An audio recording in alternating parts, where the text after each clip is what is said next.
台南市新竹工业区伫2020年来启用，目前超过上百间的厂商进驻，但因为位伫电网的尾端，供电的品质较无好，去年一冬就发生11间的停电。对此，工业区厂商协进会透过民意代表陈情，前议长郭信良20号伫议会市政总质询嘛表示，要求市府来协商解决。立委陈廷辉伫20号暗头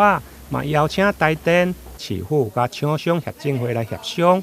原则上确定要伫新竹工业区兴建变电所。至于用地处理部分，看是要以地换地，或者是变更光合变电所的地目，由着台电购买新竹的用地。我们讨论第一个以地换地啦，两方都不用出钱的方案。当然第二个方案到倒来讲，市政府当然卫生有差而已。即摆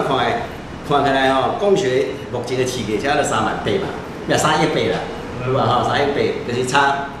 3、2亿外啦，差2亿啦。那市政府有预算，有无无搁打个折，变过来，就解决掉了。地若摕到，较早讲以外讲地若摕到，未摕到，咱嘛咱开始规划设计同步进行嘛，有无安尼较会紧啦，有无当这行，有无万一若这个方案嘛袂通，有无市政府无伊钱袂通，有无若无个一个方案尔，市政府甲迄工学主动甲变更，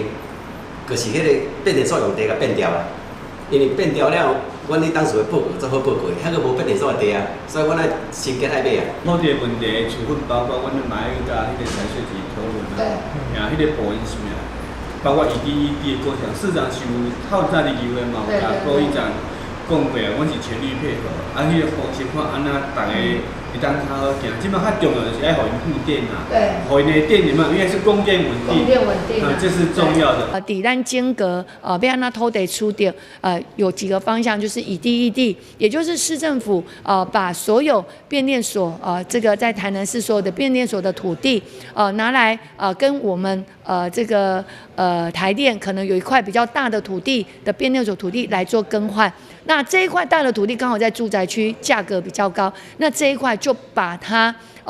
做处理，那这样子民众也不会担心，用以地的方式，然后我们又可以取得新集、七股、大桥等等所有相关的一些变电所、工业区变电所的用地。那第二个部分就是说，是不是用编列预算的方式，由台电编列预算分年编列，然后呢市政府再去编列预算，然后那我想这个部分就由市政府跟台电彼此去沟通，但是重点是不论土地怎么沟通，就是现在我们已经确定要在这里设变电所，那么就赶快做规划设计费。会中以地换地，台电公司强调一定要等值，因为新界甲光学端的地价无同。至于兴建新竹变电所，至少嘛要2-3冬，因此经发局要求，这段期间台电嘛要加强扩线的提供，供电的稳定。立委最后嘛强调，新竹变电所是确定要起，因此建议台电伫今年度先规划设计，同时等台北行政院核定，就会马上发包。台南新闻林根采访报道。